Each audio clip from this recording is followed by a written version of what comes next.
Hello, કેમ છે વિદ્યાર્થી મિત્રો? મજામાં ને? Welcome back to biology class.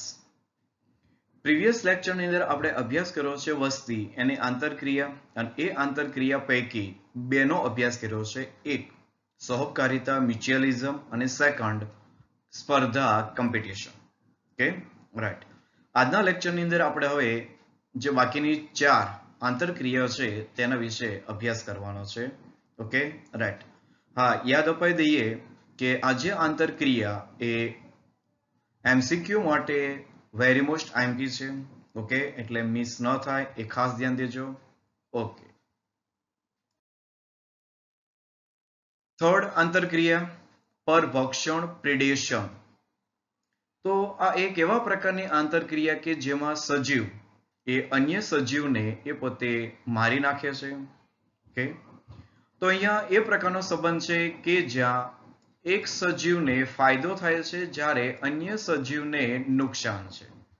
એટલે આપણે એને સિમ્બોલાઇઝ તરીકે આપી શકીએ પ્લસ માઇનસ, કે જ્યાં જે કંઈ ભક્ષક છે, ઓકે, કે જે પોતે શિકાર કરે છે એને ફાયદો છે અને જેનો શિકાર થઈ રહ્યો છે તેવા સજીવને નુકસાન છે.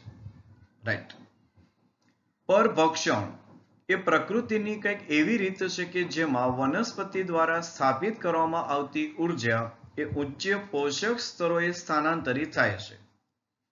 અને આ પરભક્ષણ એનો એક હેતુ કહી શકાય અથવા એની ઉપયોગિતા કહી શકાય કે ચલો પરભક્ષણની અંદર એક સજીવને ફાયદો છે જ્યારે અન્ય સજીવને નુકસાન છે. પણ ઇન બિટવીન વાત કરીએ તો પરભક્ષણ ક્રિયાથી વનસ્પતિ દ્વારા સ્થાપિત કરવામાં આવતી જે કે પણ ઉર્જા છે એ ઉચ્ચ પોષક સ્તરોએ સ્થાનાંતરિત થાય છે. અને થોડી વારમાં આપણે સમજી લઈશું કે જ્યારે આપણે પરભક્ષી અને શિકાર એટલે કે જેને આપણે પ્રિડેટર ભક્ષક કહીએ છીએ અને ભક્ષ્ય તરીકે પ્રેય કે જેનો શિકાર થઈ રહ્યો છે તે એના વિશે વિચારીએ છીએ ત્યારે કદાચ આપણી નજર સામે એક વાઘ અને હરણ એનું ઉદાહરણ એ સહેજે આવી જશે. પરંતુ કોઈ પણ બીજને ખાનાર ચકલી એ પણ એક પ્રકારની પરભક્ષી જ છે ને, કારણ કે એ પણ અન્ય જે સજીવ છે તેનો ઉપયોગ કરે છે. એટલે કે બીજને ખાનાર ચકલી પણ અપરભક્ષણના ઉદાહરણમાં છે. ઓકે, તેમ છતાં વનસ્પતિઓને ખાવાવાળા જે પ્રાણી તૃણાહારી એને વાત કરીએ તો અલગ રીતે વર્ગીકૃત કરવામાં આવે છે, પરંતુ તેઓ વ્યાપક પરિસ્થિતિકીય સંદર્ભમાં એક પરભક્ષી છે ને. ઓકે, એટલે અહીંયા જે કે પણ ઉદાહરણ કયા પ્રકારના કે જે એક સજીવનો પોતે શિકાર કરે છે તો એ તમામ સજીવો આ પરભક્ષણના ઉદાહરણમાં આવશે. જે કે જમીન છે તેના પર રહેલું જે ઘાસ, તો એ ઘાસને ખાનારી જે ગાય તો પણ એક પ્રકારે વાત કરીએ તો છે તૃણાહારી ક્લાસ તરીકે, પણ આપણે વ્યાપક દ્રષ્ટિએ જોઈએ તો પરિસ્થિતિકીય જે વિદ્યા છે તેના સંદર્ભમાં જો વિચારીએ તો એ છે કોણ, તો કે એક પરભક્ષી જ છે. જેમ અત્યારે વાત કરી તેમ કે એક સામાન્ય બીજને ખાનારી ચકલી પણ એક પરભક્ષી, તો અહીંયા પણ વનસ્પતિને ખાનાર જે સજીવ છે એ પણ પરભક્ષી જ છે ને. Okay, right. પરભક્ષીનો જે એક હેતુ કે વનસ્પતિની અંદર સંચિત જે કે પણ ઉર્જા છે એ ઉર્જા એ હવે ઉચ્ચ પોષક સ્તરે એ મોકલી આપે છે. આપણને ખ્યાલ છે કે વનસ્પતિ પોતે ઉત્પાદક છે અને ત્યાર પછીની જે કે પણ પોષક સ્તર તરીકે આવનારું તો કે તૃણાહારી એ ઉપભોક્તા છે. તો એ પ્રાથમિક ઉપભોક્તા, દ્વિતીય ઉપભોક્તા, તૃતીય ઉપભોક્તા, કારણ કે તૃણાહારી છે, માંસાહારી છે, ઉચ્ચ કક્ષાના માંસાહારી છે. તો આવા જે પોષક સ્તરો છે ત્યાં સુધી ઉર્જા પહોંચાડવા માટેનું જો એક આપણે સાધનની વાત કરીએ તો એ પણ છે કોણ, પરભક્ષણ છે ને, કારણ કે તૃણને એ ગાય ખાય છે ને. અને ત્યાર પછી જો આખી એક આહાર જાળ એની શરૂઆત થઈ જશે. રાઈટ. તો પોષક સ્તરો સુધી ઉર્જા સ્થાનાંતરિત કરવા માટે એક સળંગ માર્ગ રચવાનું કામ પરભક્ષણનું છે. તો તેની સાથે સાથે એક બીજી એક મહત્વપૂર્ણ ભૂમિકા પણ એ છે કે શિકાર વસ્તીને નિયંત્રણમાં રાખે છે. ઓકે, કારણ કે જે કંઈ પોષક સ્તરો છે એ પોષક સ્તરથી ઉપરના પોષક સ્તરે જઈએ તો ત્યાં એ સજીવની માત્રા ઓછી હોય. ફોર એક્ઝામ્પલ આપણે વાત કરીએ તો તૃણાહારી જે સજીવ છે તો તેનાથી ઉપરના જે માંસાહારી કક્ષાની વાત કરીએ તો ત્યાં સજીવની સંખ્યા ઓછી છે, પણ આ ઓછી રહેલી જે માંસાહારીના સજીવની સંખ્યા એ તૃણાહારી જે સજીવ છે એની વસ્તી નિયંત્રણમાં રાખશે. એટલે સ્ટેપ બાય સ્ટેપ આ પ્રક્રિયા ઓકે છે ને. એટલે આ જે પરભક્ષણ, એ પરભક્ષણ ભલે આપણને જો એક સામાન્ય દ્રષ્ટિએ જોઈએ અને એક માનવતાની દ્રષ્ટિએ જોઈએ તો આપણને એક હિંસક લાગશે, એક ક્રૂર અત્યાચાર લાગશે કે ચલો વાઘ જ્યારે હરણને ખાઈ રહ્યો હોય છે અથવા એનો શિકાર કરતો હોય છે ત્યારે આપણને સ્વાભાવિક એ હરણ પ્રત્યે દયા આવે છે, જુઓ, રાઈટ. પણ જો એ વાઘ દ્વારા હરણનો શિકાર ન કરવામાં આવે તો જે કંઈ તૃણભૂમિ છે એની ઉપર શી અસર થશે? કારણ કે હરણની જે વસ્તી છે એ વસ્તી વિસ્ફોટ થશે, રાઈટ. એટલે આ બાબત સમજવાની છે. ભલે આપણને પરભક્ષણ આખી ક્રિયાવિધિ એ ક્રૂર અત્યાચાર જેવી લાગે, પરંતુ કુદરતની અંદર તો નિયમ છે ને કે પરભક્ષણ જરૂરી છે. અને જરૂરી એટલા માટે કે જે કે પણ અહીંયા પોષક સ્તરો રચાણા છે તો પોષક સ્તર એનું પોતાનું એક સ્થાયિત્વ છે કે એ પોષક સ્તરની અંદર જે સજીવો છે એ પણ નિયંત્રણમાં રહેવા જોઈએ ને, રાઈટ. તો અહીંયા પણ જે કંઈ પરભક્ષણ છે એ ની અંદર જે કંઈ પરભક્ષીઓ કે જે શિકાર કરે છે તો તેવા સજીવો જે ભક્ષ્ય સજીવ છે એની વસ્તીને નિયંત્રણમાં રાખે છે. આ એનું અગત્યનું બીજું કાર્ય. એક ઉર્જા સ્થાનાંતરિત કરવાનું કાર્ય, કારણ કે આ જે મુદ્દા છે એ એક્ઝામ માટે વેરી મોસ્ટ આઈએમપી છે. ત્યાર પછી જો પરભક્ષી ન હોય તો જે કંઈ શિકાર જાતિ છે એની વસ્તી ગીચતા ખૂબ જ વધારે વધી જશે અને નિવસન તંત્રની અંદર અસ્થિરતા આવી જશે. એટલે નિવસન તંત્રની સ્થિરતા જાળવવા માટે પણ આ પરભક્ષણ અગત્યની એક આંતરક્રિયા છે. Okay, right. જ્યારે કોઈ ભૌગોલિક ક્ષેત્રની અંદર કેટલીક વિદેશી જાતિઓ લાવવામાં આવે છે તો તેઓ આક્રમક થઈ જાય છે.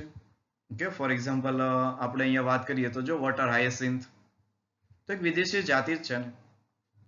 તો જ્યારે વિદેશી જાતિ કોઈ ક્ષેત્રમાં લાવવામાં આવે છે ત્યારે એ આક્રમક થઈ જાય છે અને તે ઝડપથી ફેલાઈ જાય છે. તો એના માટેનું કારણ એ છે કે એ જે ભૂમિમાં આવ્યા છે તે ભૂમિમાં તેના કુદરતી પરભક્ષી એ હોતા નથી એ તબક્કે.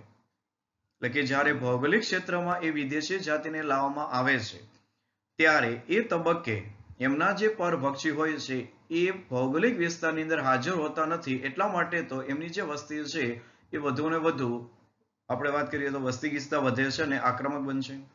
Same water hyacinth. એટલા માટે થઈ અને 1920 એની શરૂઆતની અંદર ઓસ્ટ્રેલિયાની અંદર લાવવામાં આવેલા એક ફાફડાથોર, કારણ કે ઉદાહરણ પૂરું પાડે છે આજે વાત કરી તે કે ભૌગોલિક ક્ષેત્રમાં જો એક વિદેશી જાતિ આવે તો એ પોતે વસ્તી એનું જે નિયંત્રણ છે એ ખોરવાઈ જાય અને એ મોટી માત્રામાં પોતે પોતાની જાતિ એનો વિકાસ કરે છે. તો આવું જ બન્યું છે 1920 ની શરૂઆતમાં ઓસ્ટ્રેલિયાની અંદર લાવવામાં આવેલા એક ફાફડાથોર કે જ્યાં લાખો હેક્ટર પ્રક્ષેત્રમાં આ ફાફડાથોર એ ઝડપથી ત્યાં ફેલાઈ ગયા અને તબાહી મચાવી. ઓકે, તો આનો એક ઉપાય એ હતો કે અંતે જે કંઈ ફાફડાથોર ખાનાર જે પરભક્ષી, એક પ્રકારનું ફૂદું, મોથ, અને આ જે ફૂદું અથવા મોથ કે જેને આપણે કીટક કહીએ છીએ એ કીટક છે કોન્ચી. ઓકે, અને આ શબ્દ કદાચ તમે સાંભળ્યો છે, કોન્ચી. આ પ્રકારના કીટકો છે. ઓકે, અને એ પણ તમને એક જીકે માટે જો યાદ અપાવીએ તો કોન્ચી એ પોતે કાર્બનિક એસિડ આપે છે, એક રેડ કલરનું દ્રવ્ય. આજે અહીંયા તમને જે ફાફડાથોરની ઉપર આ જે ફૂદા દેખાઈ રહ્યા છે આ રેડ કલરના હોય છે અને એ કહેવાય છે કોન્ચી. આ એક કીટક છે અને કીટક એ કાર્બનિક એસિડ આપે છે અને એ એસિડ એનો મોટા પાયે ઉપયોગ થઈ રહ્યો છે. એટલે કે આ જે ફૂદા એને મારી અને એમાંથી જે એનો લાલ દ્રવ્ય કાર્બનિક એસિડ મળે છે એનો મોટા પાયે ઉપયોગ થઈ ગયો છે, જેને આપણે કદાચ કહીએ છીએ લિપસ્ટિક. Okay, right. તો એ કમર્શિયલ યુઝ છે, એ તો માત્ર એક જીકે માટે, કારણ કે એક શબ્દ એવો એટલે યાદ આવે છે.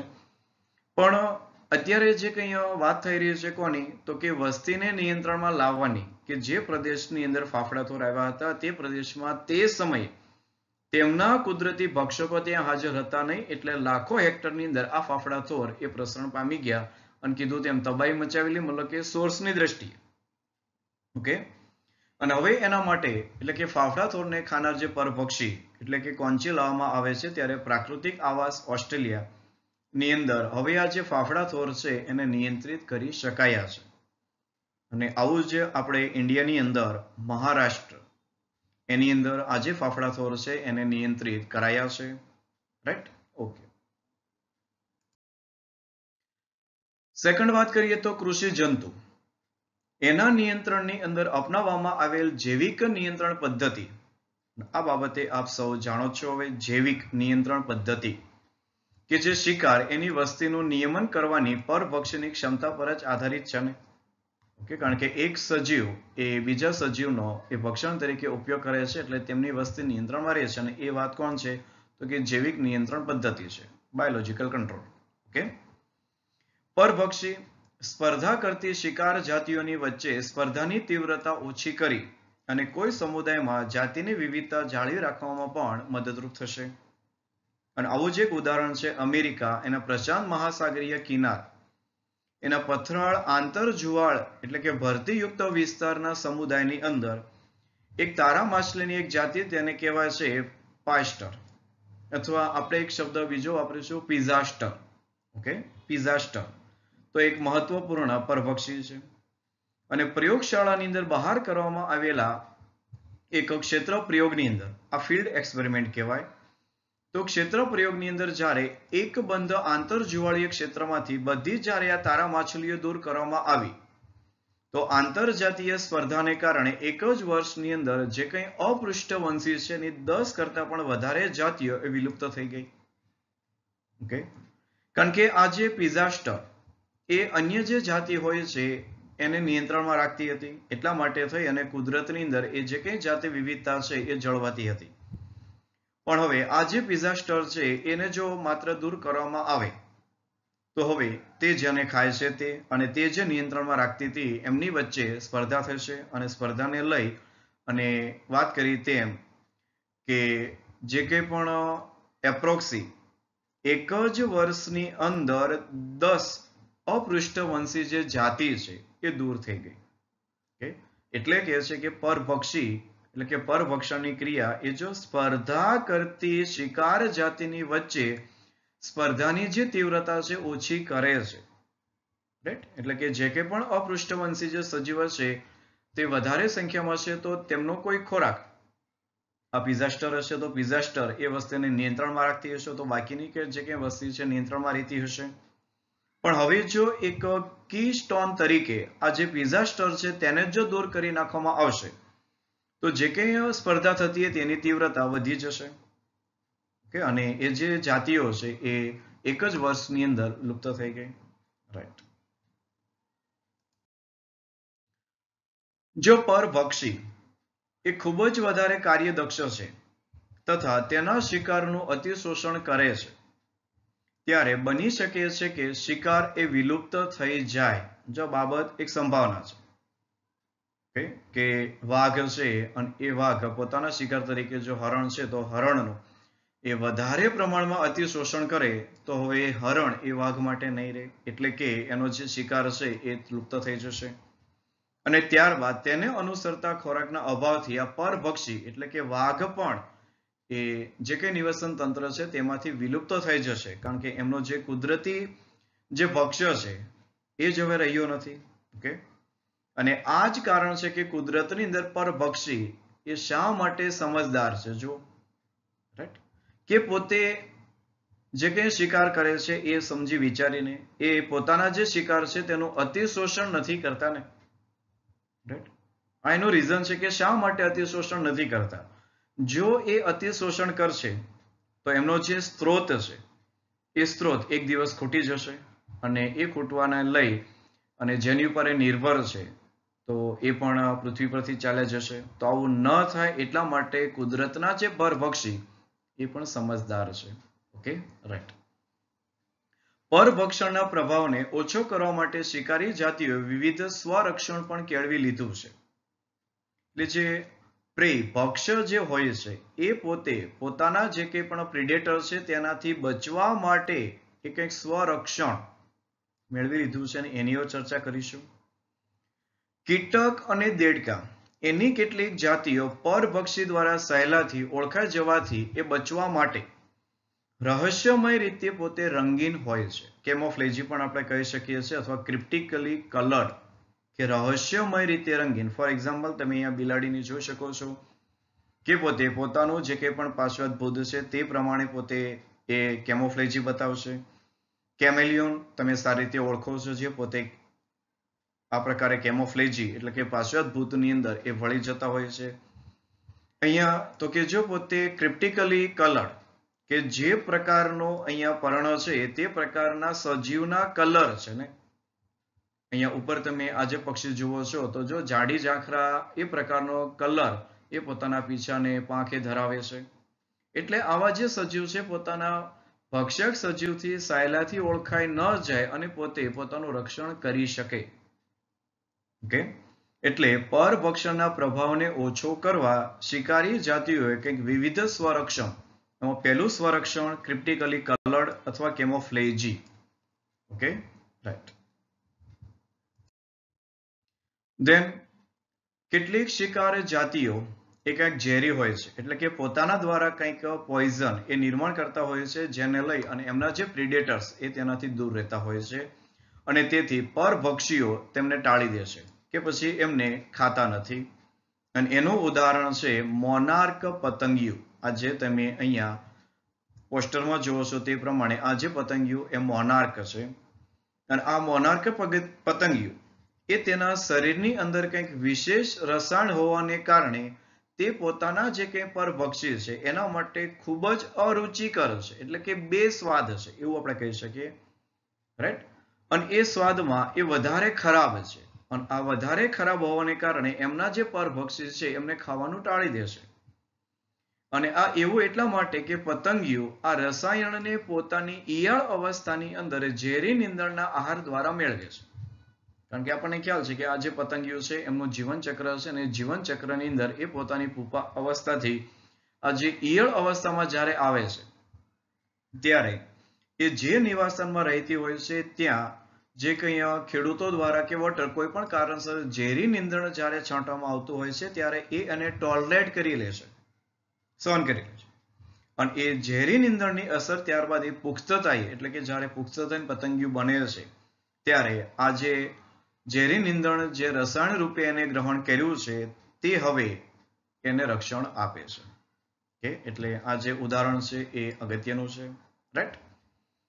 વનસ્પતિ માટે તૃણાહારી પ્રાણીઓ પરભક્ષી છે, વાત કરી તેમ. કારણ કે તૃણાહારી તો આપણને ખ્યાલ છે કે એ તૃણ એટલે કે ઘાસ વનસ્પતિ જ ખાતા હોય છે. અને કુલ જે કીટકો છે એના લગભગ તો 25% જેટલા કીટકો એ કેવા છે તો કે વનસ્પતિ ભક્ષી છે. પોતે એ વનસ્પતિનો ઉપયોગ કરે છે પોતાના ખોરાક તરીકે. ઓકે, એટલે આ એક ફેક્ટ પ્રકારનો MCQ કે જે કંઈ કીટકો છે એના લગભગ 25% કીટકો કેવા છે વનસ્પતિ ભક્ષી છે. ઓકે, એટલે આ પણ એક વેરી મસ્ટ IMP. વનસ્પતિ માટે આ સમસ્યા ખાસ કરીને કંઈક ગંભીર છે, કારણ કે તૃણાહારી એ એમનો ઉપયોગ કરતા હોય છે અને તેમના જે પરભક્ષીઓથી દૂર ભાગી શકતા નથી, પરંતુ પ્રાણીઓ કંઈક આવું કરી શકે છે. આનું રીઝન છે કે વનસ્પતિ જે જગ્યાએ ઉગે છે ત્યાં સ્થાયી છે ને ત્યાંથી એ પોતે માઇગ્રેશન કરી શકતી નથી અથવા અન્ય સ્થળે જઈ શકતી નથી, પરંતુ પ્રાણીઓ તો પોતાના પરભક્ષીથી બચવા એ ભાગી શકે છે. રાઈટ. તો આવા કારણસર વનસ્પતિઓએ તૃણાહારી સામે રક્ષણ માટે આશ્ચર્યજનક વિવિધ બાહ્ય આકારકીય અને રાસાયણિક સંરક્ષણ ક્રિયાવિધિ વિકસિત કરી લીધી છે. ઓકે, તો એના ઉદાહરણ હવે સમજીએ. તો રક્ષણ એનું સૌથી સામાન્ય અને બાહ્ય આકારકીય જો સાધન હોય તો એ છે કાંટા. એ બાવળ, થોર વગેરેની અંદર આપણને આ કાંટા જોવા મળે છે. ઘણી વનસ્પતિ કંઈક રસાયણો પણ ઉત્પન્ન કરે છે અને સંગ્રહ પણ કરે છે. જ્યારે તૃણાહારી તેમને ખાય છે ત્યારે તેઓને કંઈક બીમાર કરી દે છે. સજીવોને આહાર કે પાચનને અવરોધે છે, તેમની જે કંઈ પણ પ્રજનન ક્રિયા છે તેમાં ભંગ લાવે છે અને તેમને મારી પણ નાખે છે. તો વનસ્પતિ દ્વારા જે રસાયણ ઉત્પન્ન થાય છે તેમની અસરો છે. અને ખેડાણ લાયક ન હોય તેવા ખેતરની અંદર નીંદણ સ્વરૂપે ઉગી નીકળેલો જે આંકડો છે, ઓકે, તો આ જે આંકડો એ કંઈક અતિ ઝેરી અને હૃદયને ઉત્તેજિત કરતું ગ્લાયકોસાઇડ રસાયણ પણ ઉત્પન્ન કરે છે. અને તેથી જ કોઈ પણ ચરતા પશુ કે બકરી આ વનસ્પતિને ખાતા નથી. અને અહીંયા બકરીનો ઉલ્લેખ એટલા માટે કર્યો છે કે કારણ કે કુદરતની અંદર બકરી એ ઘણા પ્રકારની જે વનસ્પતિ છે તેનો આહાર તરીકે ઉપયોગ કરે છે. ઓકે, એટલા માટે સ્પેશિયલ કદાચ બકરી રાખ્યું છે, કારણ કે મોટા ભાગના જે કે તૃણ છે તેમનો આહાર તરીકે ઉપયોગ કરે છે આ બકરીઓ. ઓકે, અને આ જે બકરી છે એ જો આંકડાને ખાતી નથી. ઓકે, કારણ કે આંકડા દ્વારા એક હૃદયને ઉત્તેજિત કરતું તો કે ગ્લાયકોસાઇડ આ રસાયણ ઉત્પન્ન કરે છે. અને ફાર્માસ્યુટિકલ કંપનીની અંદર જે કંઈ ગ્લાયકોસાઇડ, ખાસ કરીને બીટા ગ્લાયકોસાઇડ એ કેમિકલ એ આ જે વનસ્પતિ છે તેમાંથી મેળવવામાં આવી રહ્યું છે. ઓકે, તો રાસાયણિક જે પદાર્થો છે એની વ્યાપક વિવિધતા જે આપણે વનસ્પતિઓમાંથી વ્યાપારિક ધોરણે નિષ્કર્ષણ કરીએ છીએ. ફોર એક્ઝામ્પલ વાત કરીએ તો નિકોટીન, કેફીન, ક્વિના, સ્ટ્રિકિનાઇન, ઓપિયમ. જો તમને બધું આ સમજાશે, આ છે કોણ? સેકન્ડરી મેટાબોલાઇટ્સ છે, દ્વિતીયક ચયાપચયો છે કે જે વનસ્પતિ પોતાના જીવન દરમિયાન આ નિર્માણ કરે છે ને. અને આ દ્વિતીય ચયાપચયનો ઉપયોગ એ જો વ્યાપારિક ધોરણે ઇન્ડસ્ટ્રીયલ લેવલે એનું નિષ્કર્ષણ કરી અને ઉપયોગ કરવામાં આવે છે. Okay, right. અને આવી જે વનસ્પતિ દ્વારા ઉત્પન્ન થતા જે કે પણ આ દ્રવ્યો છે એ દ્રવ્યો એ ચરતા જે પ્રાણીઓથી બચવા માટેનું એક સ્વરક્ષણ છે વનસ્પતિ માટે. Okay, right. ઓકે સ્ટુડન્ટ્સ, તો હવે નેક્સ્ટ અભ્યાસ કરીએ પરોપજીવન, પેરાસાઇટિઝમ. કે અહીંયા પણ એ પ્રકારનું જીવન કે જ્યાં એક જાતિને લાભ છે, પરંતુ અહીંયા પરોપજીવી જે યજમાનમાં પોતે પોતાનું જીવન ગાળે છે તેને નુકસાન છે. એટલે આપણે અહીંયા પણ પ્લસ માઇનસ એ સિમ્બોલ આપીએ. જે કે પણ જીવન એનો પરોપજીવી પ્રકાર એ રહેવાની અને ખાવા એની બિન ખર્ચાળ વ્યવસ્થાની ખાતરી આપે છે. તો એ આશ્ચર્યની વાત નથી કે પરોપજીવન એ વનસ્પતિઓથી લઈ અને ઉચ્ચ કક્ષાના જે પૃષ્ઠવંશી સુધી એટલે આ ઘણા વર્ગીકરણીય સમૂહની અંદર વિકસિત થયું છે. કે અને એ આપણે સમજીએ છીએ કે વનસ્પતિ સૃષ્ટિ પાસેથી. અને બીજો એક શબ્દ તો કે આખી એક પ્રાણી સૃષ્ટિ કે જેની અંદર ઘણા સમુદાયની અંદર જે સજીવો એ પરોપજીવી તરીકે પોતે જીવન ગાળે છે ને. રાઈટ. તો ઘણા જે પરોપજીવી એ પોતે વિશિષ્ટ યજમાનની જાતિ પ્રમાણે વિકસિત થયા છે. અને એક ઉદાહરણ આપણે જો આપી દઈએ તો મલેરિયાના પરોપજીવી. Okay, right. તો એ પરોપજીવી કે જેઓ યજમાનની ફક્ત એક જ જાતિ પર પરોપજીવન એ ગુજારે છે તો એ ગૃહી આપણે કહીશું. અને જો એ બે જાતિ પર પોતાનું જીવન ગુજારતા હશે તો દ્વિગૃહી કહીશું ને. Okay, right. અને આ પ્રકારે યજમાન અને પરોપજીવન એ બંને સાથે જ વિકસિત થાય છે. એટલે કે જો યજમાન એ પરોપજીવીનો અસ્વીકાર કરવા કે પ્રતિકાર કરવા માટેની જો ખાસ ક્રિયાવિધિ વિકસિત કરે છે તો એક જ યજમાન જાતિની સાથે એ સફળ થવા માટે પરોપજીવીએ યજમાનની ક્રિયાવિધિને નિષ્ફળ અને બિન અસરકારક કરવા માટેની પણ ક્રિયાવિધિ વિકસિત કરવી પડશે.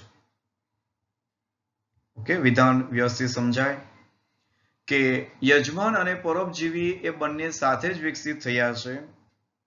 એવું આપણે સમજી લઈએ કે યજમાન કે જે પરોપજીવીનો અસ્વીકાર કરવા માટે અને પ્રતિકાર કરવા માટેની જો ખાસ ક્રિયાવિધિ વિકસિત કરી છે તો આ અસ્વીકાર કરવા માટેની કે પછી પ્રતિકાર કરવા માટેની જે ક્રિયાવિધિ વિકસિત કરી છે તો એને પણ નિષ્ફળ કરવા માટેની ક્રિયાવિધિ કોની પાસે છે?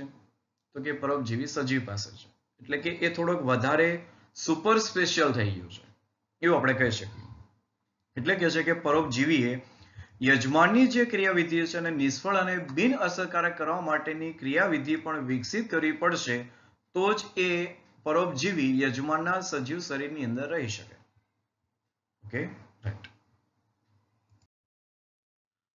તેમની જે કે પણ જીવનશૈલી એને અનુરૂપ પરોપજીવીએ વિશેષ અનુકૂલનો પણ વિકસિત કર્યા છે.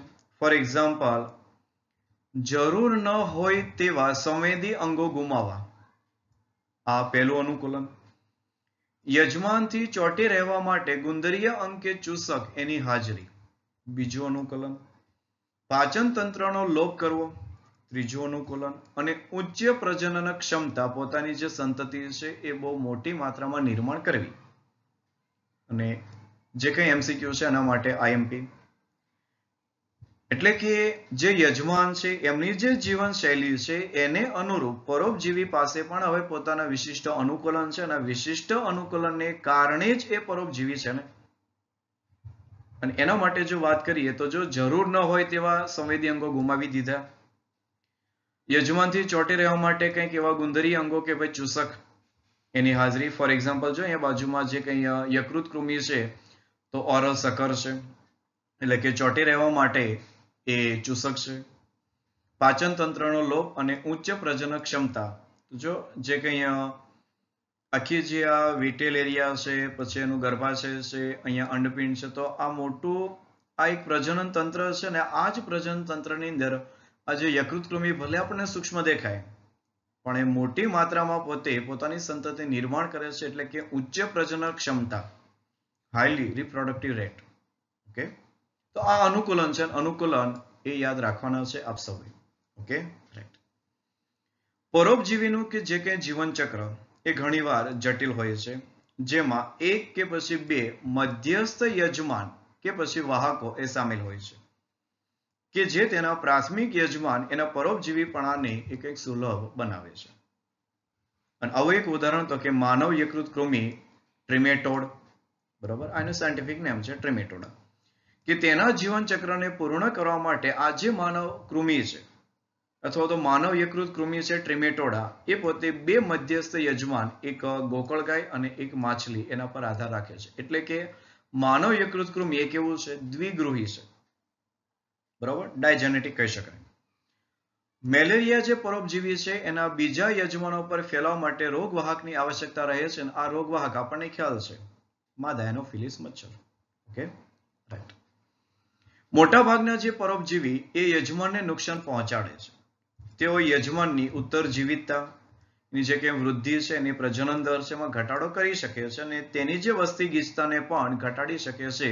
જો કોઈ પણ પ્રકારનો વધુ ને વધુ માત્રામાં રોગ ફેલાવે તો આ બાબત શક્ય છે ને વિચારી શકાય, રાઈટ. અને તેઓ યજમાનને શારીરિક રીતે કમજોર બનાવે છે, પરભક્ષણ માટે વધારે અસુરક્ષિત પણ બનાવી શકે છે.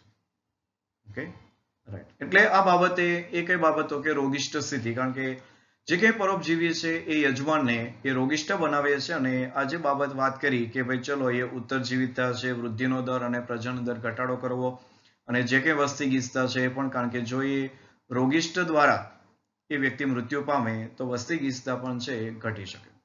એ પ્રાણી માટે કે વનસ્પતિ માટે એ બંને માટે સાચું છે. ઓકે, હવે આવા જે પરોપજીવી છે એની કેટેગરી વાઇઝ સમજીએ તો એક કેટેગરી તો કે બાહ્ય પરોપજીવી, એક્ટોપેરાસાઇટ. કે અને આકૃતિમાં તમે જુઓ અહીંયા તો આ જે માછલી છે, જો એમના જે કંઈ શરીર છે બહારના ભાગે તો એ સજીવ ચોટેલા છે. ઓકે, અને આપણે પણ જે કંઈ ઢોર ઢાંખર છે તો તેની સાથે ઈતળીઓ, નાની નાની જે સજીવ છે એ પોતે બાહ્ય પરોપજીવી તરીકે ત્યાં રહેલી હોય છે ને. તો જે યજમાન જે સજીવ છે તેની બાહ્ય સપાટી પર, જો એટલા માટે જ આપણે એક્ટો બાહ્ય પરોપજીવી કહીએ છીએ, કારણ કે બાહ્ય સપાટી પર એ આહાર પૂર્તિ માટે આધાર રાખતા પરોપજીવી એને આપણે બાહ્ય પરોપજીવી કહીશું. અને તેનું પ્રસિદ્ધ ઉદાહરણ મનુષ્ય પર જૂ, જે આપણે વાળની અંદર હોય છે લાઈસ કે એનો સમૂહ, અને કૂતરા એની ઉપર બગાય, ટિક્સ. એ અને આવી જે ટિક્સ એ જે કંઈ ગાય ભેંસ એની અંદર પણ આપણે જોવા મળે છે ને.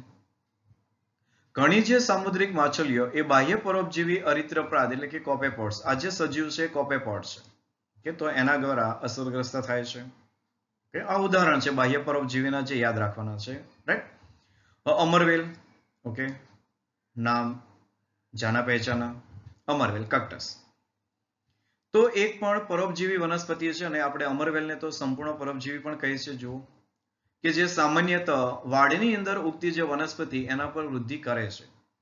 અને ઉદ વિકાસ દરમિયાન આ જે અમરવેલ છે તેણે હરિતદ્રવ્ય ગુમાવી દીધું છે અને પર્ણ પણ ગુમાવી દીધા છે. યજમાન વનસ્પતિમાંથી તેનું શોષણ મેળવે છે અને તે પણ એના પરોપજીવીપણું જ છે. માદા જે મચ્છર છે તેને પરોપજીવી માનવામાં આવતા નથી. તેમ છતાં પ્રજનન માટે તેને આપણા લોહીની કંઈક જરૂર પડે છે. એટલે માદા જે મચ્છર, એટલે ખાસ યાદ રાખજો કારણ કે આ બાબત થોડીક કોન્ટ્રોવર્સી તરીકે છે. માદા મચ્છર એ મનુષ્યને કરડે પણ છે, ત્યાંથી લોહી પણ લે છે, પણ ખાસ કરીને જે કરડે છે એ નર નથી, માદા છે. અને માદા મચ્છર એ ત્યારે જ કરડે છે કે જ્યારે એ પોતાના ઈંડાનું સેવન એને કરવાનું હોય છે અને એના માટે હુફાળા રુધિરની જરૂર પડે છે અને એ હુફાળું રુધિર એ આપણે પૂરું પાડીએ છીએ. કુદરતી રીતે અને પરિસ્થિતિ વિદ્યાકીય રીતે જોવામાં આવે તો આ જે મચ્છર છે એમનો ખોરાક એ પુષ્પનો નેક્ટર એટલે કે જે પુષ્પ દ્વારા જે મધુરસ નિર્માણ થાય છે એ મધુરસ છે. ઓકે, એટલે ખાસ આ બાબત યાદ રાખજો કે મચ્છરોનો કુદરતી સાચો ખોરાક એ મધુરસ છે. ઓકે, પણ માદા મચ્છર એટલા માટે મનુષ્યને કરડે છે કારણ કે એ પોતાનો પ્રજનન જે કંઈ ભાગ છે તે ભાગને અંતર્ગત એને આ હુફાળા રુધિરની જરૂર પડે છે એના ઈંડાના સેવન માટે. Okay, right. નેક્સ્ટ એન્ડોપેરાસાઇટ, અંતઃપરોપજીવી. તો હવે અંતઃપરોપજીવી એ એવા છે કે જેઓ યજમાન સજીવના શરીરમાં એ વિવિધ સ્થાન, ફોર એક્ઝામ્પલ આપણે વાત કરીએ તો યકૃત છે, મૂત્રપિંડ છે, ફેફસા છે, લાલ રુધિરકોષ છે વગેરે એની અંદર રહેતા હોય છે. અને તેમના અત્યંત વિશિષ્ટકરણને કારણે એ અંતઃ જે પરોપજીવીઓનું જીવનચક્ર એ પણ વધારે જટિલ છે. તેમના બાહ્ય આકારકીય અને અંતસ્થ રચનાકીય લક્ષણ એ અત્યાધિક સરળ છે, છતાં તેમની જે પ્રજનન શક્તિ એ બળ આપે છે કારણ કે મોટી માત્રામાં એ પોતાની જે કે સંતતિ નિર્માણ કરે છે. અને ફોર એક્ઝામ્પલ આપણે અંતઃપરોપજીવી તરીકે માનવ આંતરડાની અંદર રહેલા તો કે કરમિયા. ઓકે, આ કરમિયા છે જે કે માનવ આંતરડાની અંદર એ અંતઃપરોપજીવી તરીકે રહેતા હોય છે, એસ્કેરિસ. Okay, right. ધેન એક વિશિષ્ટ ઉદાહરણ બ્રૂડ પેરાસાઇટિઝમ, અંડપરોપજીવન. ઓકે, એના માટે કદાચ યાદ આપી દઈએ તો કાગડાના માળાની અંદર કોયલ પોતાના ઈંડા મૂકે છે. બસ આ ઉદાહરણ એ છે બ્રૂડ પેરાસાઇટિઝમ. ઓકે, અંડપરોપજીવન. તો પક્ષીઓની અંદર એક અંડપરોપજીવન એ પણ પરોપજીવન એનું રસપ્રદ એક ઉદાહરણ છે કે જેમાં પરોપજીવી પક્ષી પોતાના ઈંડા તેના યજમાનના માળામાં મૂકે છે. અને અહીંયા પરોપજીવી પક્ષી તરીકે આપણે ઉદાહરણ માટે યાદ કરીએ તો કોયલ. ઓકે, અને જે કંઈ યજમાન જે પક્ષી છે એ કોણ છે તો કે કાગડો. Okay, right. અને યજમાનને એ ઈંડા સેવવા દે છે. અને આનો રીઝન એ છે કે ઉદવિકાસ પ્રક્રિયા દરમિયાન પરોપજીવીના ઈંડા એના કદ અને રંગની અંદર યજમાનના ઈંડાની સાથે મળતા આવે છે. તેથી યજમાન ઈંડાની સાથે જ વિકસિત થઈ જાય તો યજમાન પક્ષી દ્વારા વિજાતીય ઈંડાને શોધી કાઢવાની અને માળામાંથી તેમને નીકળી જવા માટેની તક ઓછી થઈ જશે. અને તે અહીંયા આકૃતિમાં જો તે પ્રમાણે આ યજમાનના ઈંડા છે અને અહીંયા પરોપજીવી તરીકે ફોરેન ઈંડા. પણ એ જે ઈંડા છે એમની અંદર ઘણું મળતાપણું છે, સરખામણાપણું છે અને એ હિસાબે યજમાન જે કંઈ પક્ષી છે એ પોતે આ પરોપજીવી પક્ષીના ઈંડાને એ ઓળખી શકતું નથી અને એ પોતે સાથે સાથે એનું પણ સેવન કરે છે. જુઓ તમે host and foreign, host and foreign. Okay, right. એટલે કે ઉદવિકાસ પ્રક્રિયા દરમિયાન પરોપજીવીના ઈંડા એ કદ અને રંગમાં યજમાનના ઈંડાની સાથે મળતા આવે છે અને અહીંયા યજમાન પાસે એવી કોઈ હજી ક્રિયાવિધિ વિકસિત થઈ નથી કે પોતે પરોપજીવીના ઈંડાને ઓળખી કાઢે. ઓકે, એટલા માટે આ એક ઉદાહરણ છે બ્રૂડ પેરાસાઇટિઝમ, અંડપરોપજીવન. ઓકે, અહીંયા પણ જો cowbird eggs and wood thrush eggs, તો એ આ જે માળાની અંદર ઈંડા છે એમાં જે કે પણ કાઉબર્ડ્સ એગ્સ આ પોતે યજમાન છે અને આ યજમાન એ પોતે જ્યારે પોતાના ઈંડાનું સેવન કરશે ત્યારે પણ વુડ થ્રસ્ટના એગ એના પણ ઈંડાનું સેવન સાથે કરી નાખશે. Okay, right. નેક્સ્ટ ક્રિયાવિધિ કમેન્સાલિઝમ, સહભોજિતા. તો અહીંયા આ એવા પ્રકારની એક આંતરક્રિયા છે કે જ્યાં જે કંઈ સજીવ છે એમાં એકને લાભ છે પણ તેના થકી અન્ય જે સજીવ છે તેને કોઈ પણ પ્રકારનો લાભ પણ નથી અને કોઈ નુકસાન નથી, એટલે તટસ્થ છે, એટલે સિમ્બોલાઇઝ +0 થશે. ઓકે, એટલે આંતરક્રિયા કે જેમાં એક જાતિને લાભ છે તથા બીજી જાતિને કોઈ પણ પ્રકારનું નુકસાન પણ નથી કે કોઈ પણ પ્રકારનો લાભ પણ નથી અન્ય જાતિથી.